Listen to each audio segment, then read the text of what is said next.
Aku tuh jujur masih bingung sama orang-orang kenapa marah itu selalu dikaitkan dengan hal-hal negatif.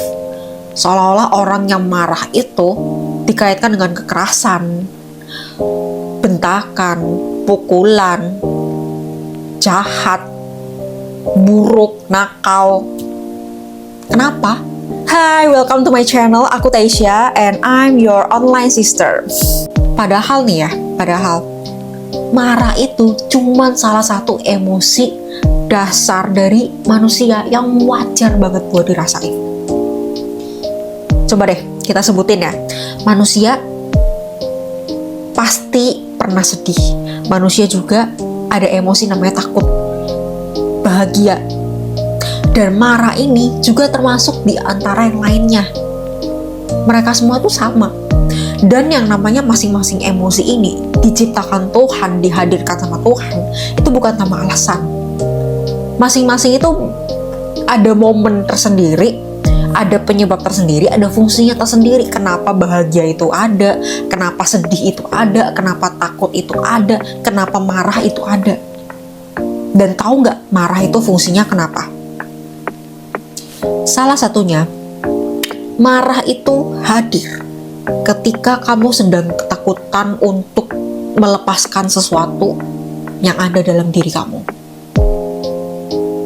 Contoh, ketika kamu jadi siswa teladan di sekolah, kamu udah ranking 1 terus dari kelas 1 sampai kelas 5 misalnya. Terus tiba-tiba nih waktu kelas 6 SD, datang seorang anak yang ngalahin kamu gitu aja.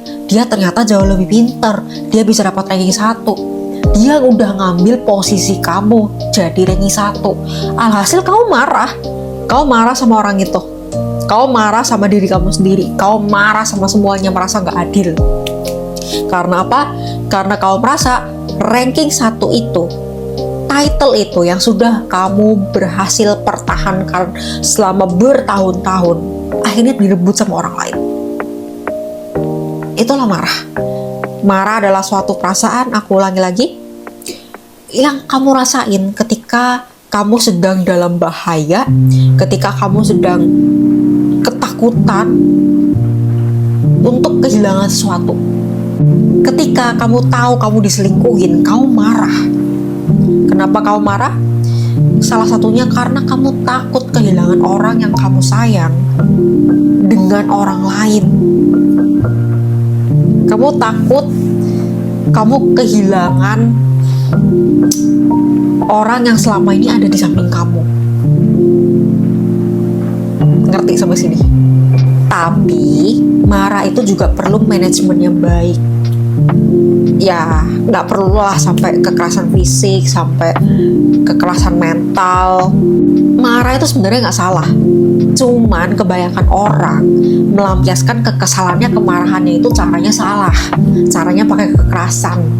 Justru nih ya, ketika ada orang yang denial soal marahnya itu, selalu memendam marah dalam dirinya, nggak bisa ngeluarin marah, dia justru jadi orang yang stres, depresi, pendendam, bahkan bisa di tingkatan yang lebih buruk lagi gitu. Itulah kenapa marah itu juga gak bisa dipendam terus-terusan. Marah itu juga perlu dikeluarin. Meskipun ya gak perlu yang sampai tantrum kayak gimana, itu juga gak perlu. Tapi perlu dikeluarin misalnya lewat tulisan, atau diungkapkan baik-baik ke orang yang bikin kamu emosi mungkin. Iya kan? Coba deh, daripada kamu terus-terusan bermusuhan dengan si marah ini, kamu perlahan-lahan belajar untuk berdamai, menerima marah. Menerima marah sebagai bagian dari diri kamu yang gak bisa dilepasin, sebagai bagian dari diri manusia yang wajar banget untuk kamu miliki. Jangan pernah kamu merasa bersalah ketika kamu marah. Jangan pernah kamu, istilahnya, menjelekan diri kamu sendiri, merendahkan diri sendiri karena kamu orang yang mudah marah gitu. Justru sebaliknya, ketika kamu menyadari diri kamu lagi marah, jangan buru-buru kamu tendang gitu aja. Kamu langsung kick, kamu langsung kayak, gak boleh marah. Masa gini doang marah? No, justru kamu harus terima, oke, aku lagi marah. Tapi kenapa ya aku marah? cari tahu alasannya, akar masalah, akar problem, kenapa kamu bisa sampai marah. Even di hal-hal kecil sekalipun. Kenapa ya aku marah ketika ada orang yang kritik aku? Kenapa ya aku bisa marah ketika ngeliat sahabat aku lebih dekat sama orang baru daripada sama aku yang udah sahabatan lama sama dia? Nah, dari pertanyaan-pertanyaan dalam kepala itu, kamu jadi nemu, oh ternyata kamu punya problem di situ. Kamu punya problem yang belum kamu selesain. Dan butuh segera untuk ditangani. Itu fungsinya marah. Kamu jadi bisa menyadari sesuatu yang selama ini nggak kamu sadari. Kamu bisa menyadari akar permasalahan yang selama ini ada dalam diri kamu. Tapi kamu nggak tahu. Karena kamu udah terlalu kependem, terlalu dalam. Dan kamu perlu marah untuk mengetahui itu. Selain itu, marah itu juga bantu kamu untuk bikin boundaries yang sehat antara hubungan kamu dengan orang lain, hubungan kamu dengan pekerjaan, hubungan kamu dengan segala sesuatunya. Kita semua pasti punya lah ya yang namanya batas toleransi gitu, batas kesabaran orang bilangnya. Nah, dengan kamu marah, kamu jadi tahu, oh ternyata batas toleransi aku segini gitu. Batas kesabaran aku ternyata segini. Oh ternyata aku nggak suka nih kalau ada orang yang ngungkit-ngungkit masa lalu aku. Nah dari situ kan kamu bisa bikin boundaries nih. Kamu bisa bilang langsung ke orang itu, sorry ya, tapi aku tuh nggak suka kalau misalnya masa lalu aku diungkit-ungkit terus. Bisa nggak ya? Nanti next nggak usah diobrolin lagi sampai seterusnya. Aku nggak suka. Kecuali aku yang angkat topiknya duluan. Nah, dari situ, dari marah, ketika kamu emosi orang lain melakukan sesuatu, kamu jadi tahu, oh ternyata aku nggak nyaman ya kalau diberlakukan kayak gini.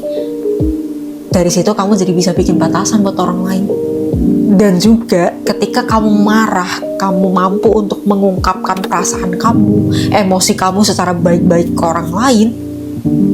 Orang lain tuh jadi tahu, oh ternyata kamu nggak nyaman digituin. Orang lain jadi nggak bisa semena-mena sama kamu. Karena kamu jujur sama perasaan kamu sendiri. Kedua, marah itu juga bisa memperbaiki hubungan. Ini sebenarnya ada hubungannya sama poin yang pertama. Ketika kamu marah, kamu bisa tahu akar masalahnya di mana, kamu jadi bisa bikin boundaries kamu dengan orang lain. Otomatis ketika boundaries kamu dengan orang lain itu udah terbentuk dan terjalin dengan sehat, kamu jadi bisa memperbaiki hubungan kamu. Yang semula kamu cuma mendem-mendem doang, tapi karena kamu berani untuk mengekspresikan emosi kamu, amarah kamu ke orang lain, hubungan kamu jadi membaik karena orang lain jadi bisa ngerti. Orang lain jadi tahu, oh ternyata kamu gak suka digituin. Iya gak?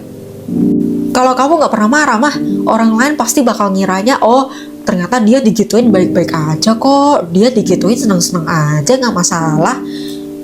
Tapi kamu yang mendem itu malah kelamaan jadi menjauh sama dia, dan dia gak akan pernah tahu alasannya di mana, karena kamu gak pernah ngomong, kamu gak pernah marah, kamu gak pernah nunjukin marah kamu.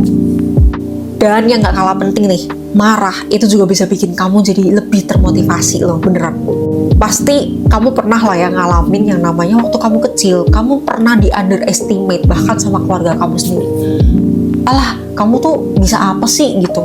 Kamu selalu dibanding-bandingin sama sepupu lain, sama anak-anak lain, seolah-olah kamu tuh gak ada kelebihan yang bisa dibangga-banggain, yang bisa diapresiasi kalau dibandingkan sama anak lain. Nah dari situ kan kamu marah ya, kamu merasa gak dianggap, kamu merasa dikucilkan, akhirnya kamu marah. Nah karena kamu marah ini, kamu akhirnya termotivasi untuk jadi lebih dari apa yang mereka bilang, dari apa yang mereka pikirkan, dari apa yang mereka katakan.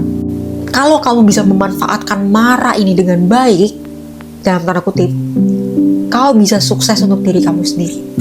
Kenapa? Karena motivasi itu penting banget perannya dalam kamu mencapai sesuatu. Ketika orang kehilangan motivasi, dia udah kayak istilahnya kendaraan yang kehilangan bensin, kehilangan bahan bakar.